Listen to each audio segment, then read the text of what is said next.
Tonight my son Matthew came over today and we watched the Tales from the Crypt 1972 Amicus movie, so let's check that out right now. So the cast we have in this film is freaking fantastic. We've got Sir Ralph Richardson, Joan Collins, Peter Cushing, Roy Dotrice, Richard Green, Ian Hendry, Patrick McGee, Nigel Patrick, Jeffrey Belden. So many great people. And of course this one is directed by Freddie Francis, who did a lot of the Hammer stuff as well. Amicus was kind of in competition with Hammer there for a while, and I really do love the Amicus output of films that they did. We start off the film with the 5 strangers that are kind of going to this, they're kind of like a tourist group and go to like these catacombs. There they meet a mysterious hooded figure that really isn't given a name, played by Sir Ralph Richardson. We of course know that this character is the Crypt Keeper.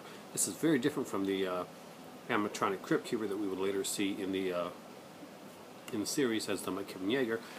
This is also kind of different in the fact that he wears a hood, and although the old witch wore a hood and the gatekeeper, the vault keeper in the Vault of Horror wore a hood, the Crypt Keeper originally didn't.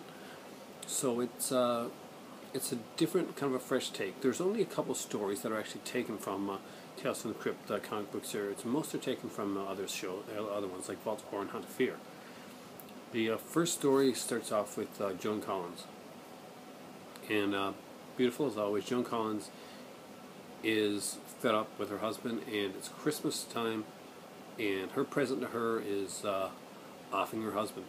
So she kills her husband with a poker, I think, and I have to go back and watch that part again now. But yeah, around the same time that it's announced that a homicidal maniac has escaped from the asylum, and he's somewhere around wearing a Santa suit. This one is pretty telegraphed in certain ways. You know what's going to happen, but it's not about the twist at the end. In this case, it's about the ride, getting there. It's very well done, and people probably remember more so the modern day one with Larry Drake as Santa. Now this is a different take on it. We don't have the ultra creepy-ish looking Santa that we had in the HBO series, but this is long before that, so we have to understand that when we're going to watch it. Joan Collins does an incredible job as always. You can see it coming a mile away, but that's the fun with stuff like this. Most of the time you can't see a lot of these twists coming, and it's not about the twist just out-twisting you like M. Night Shyamalan will try to do or something like that, but it's about having fun with the journey. And this is definitely a fun journey. Joan Collins is beautiful in this role. She's a gorgeous lady. She will always be a gorgeous lady and a class act. And seeing her in this one actually cemented my fandom of her, which probably started when I was watching Dynasty and movies like them and stuff like that. Next up was, I gotta make sure I get it in the right order, because that one was in All Through the House. That was from Vault of Horror, issue number 135. Yeah, I got to put them on screen there so I can actually remember what issues they're from. Next up is Reflection of Death. And this is a very different one. It's kind of trippy and kind of cool in a different way. It's not one that you would probably remember as much as some of the other ones. And this one, a guy has decided to leave his wife and family. He's not telling them, actually. He's taking kind of a cowardly way out. He's saying he's going on a business trip. He's got his new girlfriend there with him, and they're pretty much leaving, and goes in, kisses the kids good night and goodbye. He doesn't realize that he's doing that, and well, I guess he does realize he's doing that, but he doesn't realize how much of a finality this is going to be. He kind of falls asleep while the girl's driving, and in his dream he kind of wakes up kind of screaming. The car gets knocked off the road, and we see him actually going from the accident, which at first we assume to be just shortly after, and kind of like walking away from it. People look, although they do not show what he looks like, they show the reactions of the people around him, and they look pretty terrified. So you assume at this point maybe he's been really burnt or scarred or bloody, and but kind of, that's not such the case. When he finally does go back to see his, and this is interesting, he goes back to his family, to his wife first. So and sees her married to somebody else. So time has passed. He's not quite sure what's going on. He goes to his mistress's place, and she has gone blind, so she cannot see what he looks like. However, he unfortunately can, and he realizes now that he has kind of came back from the dead. He's dead. When, of course, he wakes up again, only to find that he's in the car driving off with her, and they're about to crash again, making it seem that he's in an eternal loop of agony. And it was a cool one. It wasn't something that more memorable. It wasn't one of the better ones there. Now the next up was a really cool story, Poetic Justice, and this is the one that had Peter Cushing. Now Peter Cushing is of course a classic horror movie actor, and he did a lot of really great stuff. He plays a really a nice role in this one here. He's like the kindly old man that lives next door to a real bastard of a young guy that just doesn't like Peter Cushing and thinks that he's not good enough for the neighborhood and wants him out of the neighborhood no matter what. Now Peter Cushing is the guy whose wife has passed on. He's by himself. He's got his dogs, which he takes care of, and he has a lot of kids that come over, and he fixes up toys. He takes toys out of the junkyard and fixes them up and cleans them up and gives them to the children, and he plays games with them and stuff. He's a very innocent guy. He talks to his wife with a Ouija board, and so the next door neighbor decides that it's his job and duty in life to drive drive Peter Cushing away from the house and away from their neighborhood because he's not desirable. This guy is mean-spirited as you get. There's no other layer to this neighbor character other than the fact that he's a real bastard. The first thing he does is he goes in the night and digs up this guy's prized rose bushes and gets it blamed on Peter Cushing's dogs, so the dogs are taken away from him. That's step one in his plan. Next up, he gets his pension taken away from him, and so he's poor, and he has to survive on a lot less. Then next, he gets the parents and tells them that they're spending a lot of time in Peter Cushing's thing, and alludes to the facts of child molestation. And of course, no parent lets their kids go next to Cushing then. And of course, he's got no one else. And to top it off, on Valentine's Day, he sends them a bunch of really mean freaking Valentines. Just like you shouldn't be here, you shouldn't be alive, all this stuff. And it leads to heartbreaking death of Peter Cushing's character. We fast forward very quickly to the next year. As he's cleaning out his desk, he sees some of the Valentines that he had left over from last year when he totally destroyed this man and killed him.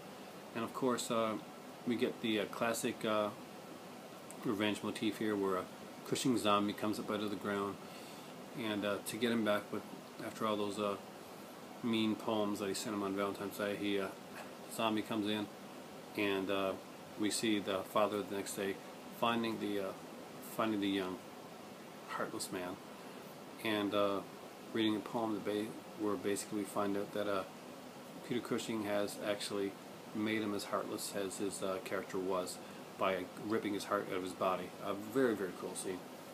Probably one of my favorite stories in the whole Tales from the Crypt movie, and that one was Hunt of Fear, number 12, called Poetic Justice. Next up, we have, I think it's the one about the guy that just can't, Monkey's Paw type. But I want to know the name. Yeah, we got Richard Green and Barbara Murray in a story of the Monkey's Paw, and basically they get this Chinese figure, and it gives them 3 wishes. He tells her not to use it. He mentions the story of the Monkey's Paw. She asks for money, and that ends up in his death. So, of course, with much grief, she wants him back to the way, basically the way was before the accident. And the thing was, he died of a heart attack before the accident, because we see that the skull-masked motorcycle rider is what chasing him is what gave him was what killed him, not the accident. So she gets him, and he's dead because he died from the heart attack, not from the accident. So with one last wish, she decides to wish that she wants him back alive, the way he is forever. He's not going to die. He can't die. Now, so basically, she gives him immortality. Unfortunately, when she does this, he's already gone. He's in a coffin, so he's already been embalmed, and he wakes up in agonizing pain that he cannot get out of. She takes a sword, I think it is, and kind of like slices into him, trying to like end his pain, but he can't die. So we get to see him open up, the guts hanging out. Basically, it's kind of a gross scene, and his hand cut off, still moving because he can't die, and he's going to be like this forever. And he's the one character in the whole thing that bit of a cool story, but you kind of wonder why exactly he's there, because with everybody else, they were evil, but this guy doesn't seem as evil as the other guys, and he's kind of they say he's a ruthless businessman. They kind of like allude to certain things, but they don't really show him doing anything evil or anything that's really deserving of this type of fate. And that was in number 22 of The Haunt of Fear. Now the last story ends off with probably the strongest story next to the Joan Collins one, and that would be Blind Alleys, and that is from Tales from the Crypt, number 46. We get Nigel Patrick and Patrick McGee in this one here, and basically we have an army man, an ex-military guy, that's come to take over a home for the blind, and it's when he gets there, they got a really nice like lodgings. It's warm. They have great food, and they're having like a big Sunday's dinner type meal. It's actually made me kind of hungry when I was watching it. And quickly we see that he's replaced their meals with kind of a soup with no meat and kind of a broth, very dishwatery. He has turned off their heat in the night. He's taken away their extra blankets, and we also quickly see that the kind of plain room that he had when he first entered there is now a luxurious room with paintings and art, and there's wine. He has great meals. Meanwhile, one of the characters by the name of Greenwood dies in the night because it's just too cold. The conditions are too deplorable, and the only thing that saves him from the blind men taking revenge on him at that spot point is that it's a large dog that he uses for protection. After Greenwood's death, though, we start to see them collecting bacon and stuff, and we quickly figure out that that's to get the dog away from the man so that they can put their plan into place. And what they finally do is they capture the dog and they capture the man, and they keep them both trapped in different places for about 2 or 3 days while we hear kind of construction going on the outside. Finally, he is let out, and starving and hungry, of course. It's been like 3 or 4 days. They've constructed this kind of like alley type of a labyrinth type thing for him to go through, and it's kind of like narrow. And so the first part seems to be okay. He manages to get through there. Then he sees that the second part, when the light comes on, is because they're turning the lights on enough so that he doesn't see everything right away, is sort of a razor blades.